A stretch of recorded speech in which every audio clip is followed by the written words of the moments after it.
are you? So listen, if I don't record what's on my mind and on my heart at the time, and I get inside of the house, it's a whole wrap. Like, at the next stop sign, turn right. Didn't I tell y'all she talks too much? Hold on. And that might not even have worked. Hold on. I just wanted to share with you guys something. Number one, I think that people who really have learned lessons about love and relationships would be the main people that should be able to speak on it. Now, most of the time, people will always say the only ones who should be able to give love and relationship advice would be people who know how to stick things out and make it work. I don't believe that. I don't ascribe to it, and I'll explain to you the reasons why. If you have gone through a relationship, and inside of that relationship there were things that were revealed, lessons that were learned, and things that you know is not new, because nothing is new under the sun. Somebody else may be going through that same exact thing, then somebody else can benefit from what you have on the inside of you that you have learned from your own experiences, right? The reason why I'm saying that is because sometimes people will continue to get into jacked up, icky, sticky, tricky relationships. So check it. I am thinking about people who get into relationships in different kinds of situations that, instead of learning about, like learning from that situation, they walk away still with gaping holes and will turn right back around and end up inside the same type of situation, just with a different Joe Schmo or Jill Schmill. Okay, so I just find it to be interesting in why we actually stay in relationships. When you have chosen to stay in a relationship, so I need you to hear me out when I say this completely. This doesn't mean that God cannot heal a relationship. God cannot fix a relationship. God cannot mend a relationship. But we also have to understand a couple of things about what God is doing to the relationship, right? He's actually working on the people. He's working on the mind and the heart of the persons that are in the relationship. Either one that will help to make a difference in the relationship, or maybe aspects of both people that are inside of that relationship, where some healing had to take place, some mind shifts had to take place, some changes of the heart or directions of the heart may have needed to take place. It could be a multiplicity of things that needed to take place. Healing and identity they're usually like the tops, right? So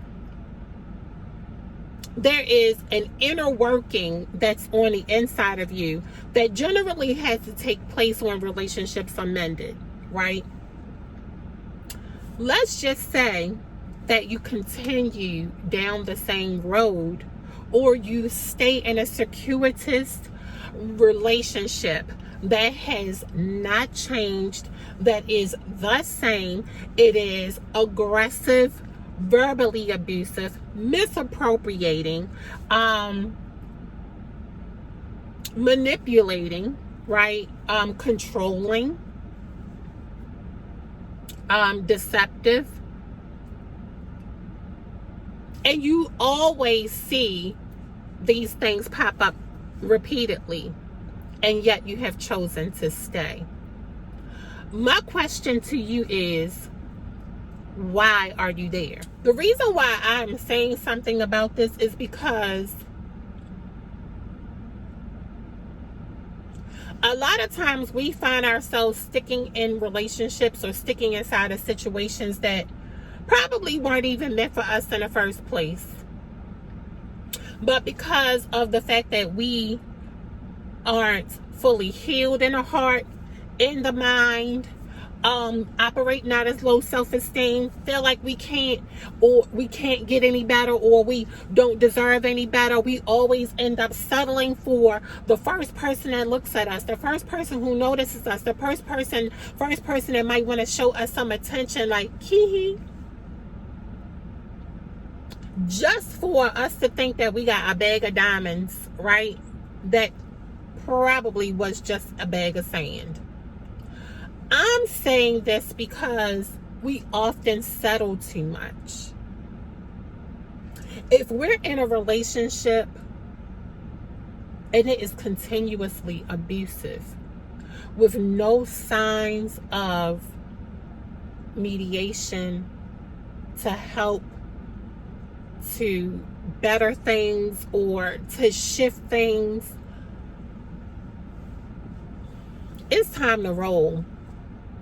It is definitely time to roll. I don't understand why people stay in it. And the reason why I'm able to say something about it is because as a younger child, I grew up looking at my mom and my grandmother fight their boyfriends. Or should I say the boyfriends fight them?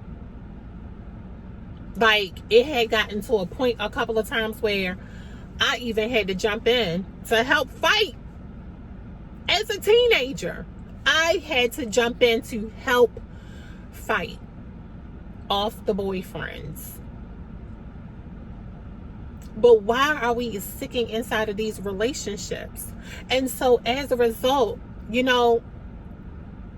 because I would see them fight and I would see them make up, because you fighting on Monday and by Friday you guys are chilling, getting ready to go out on the town to the movies because the honeymoon stage is starting up all over again. I ended up thinking that maybe fighting could be okay inside of a relationship. I've never been much of a fighter. I really don't like to fight, and I never have. However, when you grow up with things and it seems like that's the norm, that's probably what's supposed to happen in relationships. Like, sometimes you get physical, sometimes you fight. It ended up becoming kind of like a dynamic of the first two real relationships that I've ever had in my life. And it can, sometimes even strip away at who you are, because now you feel like if the only kind of relationships that are out there are the kind where you feel like you gotta constantly fight, you end up no longer being who you were before you even got into those relationships. Because now anything will piss you off or make you mad, right? You'll be ready to jump on it at any given moment. Like, you all in. All you need is a baseball bat, some brass knuckles, some grease on your face, and a scarf.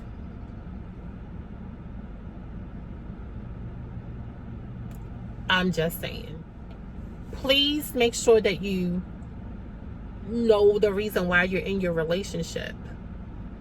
If it looks like it's toxic, if it looks like it's dramatic, if every time you turn around you guys are breaking up and all your information is out on social media and the both of you are blazing each other on social media, and then 2 weeks later you are posted up all hugged in, hugged out, lovey-dovey, like nothing is going on, chilling like this day. only for 24 hours to turn back around and the both of you are slaying each other on social media all over again. That is not your relationship.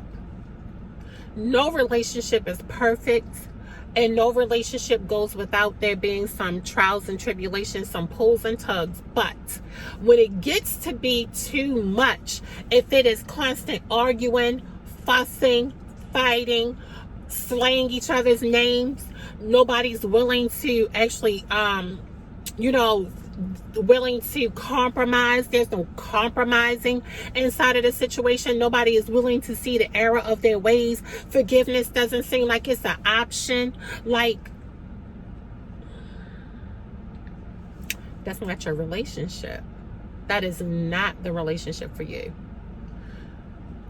We got to be patient. You have to be patient in knowing that eventually the one that is for you will cross your path. You will see that the person that God has structured for you will come across your path. You just have to be patient. And inside of the patience, maybe you can take some time to yourself, get to know yourself for real, get to love yourself, and guess what? Also get to heal in the heart and forgiving yourself and in your mind. Like, forgive your thoughts, past thoughts about certain things. Even forgive how you even see yourself. Like, it's so many different things that we can do in our single life that won't take away from, but yet increase in our preparedness for who God really has for us. We just have to be patient and be willing to endure through the patience, and knowing that eventually our paths will cross, because He'll make it happen. It's okay to be single. It's okay to leave relationships that are toxic and dramatic without even looking back. I don't care how much you love that person. The same way that you chose to love that person is the same way that you can choose to leave, because you see that love is just not enough. There's too much drama and there's too much toxicity in the relationship. The only way that I see that you could endure is if you are allowing God to honestly heal the matters of the mind and the heart. That's the only way I can see it working. And it has to be mutual. It can't just be one-sided. So, guys, I hope that my message was clear. I've had a lot to say lately. So, if you like this video, give me a thumbs up. Click the like button if you liked it. If you didn't, it's okay. If there's anything that I actually said that stood out to you, like, put a comment down in the comment box. Don't forget to subscribe.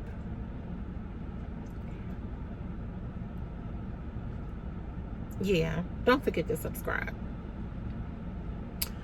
I will see you guys later. Bye, friends.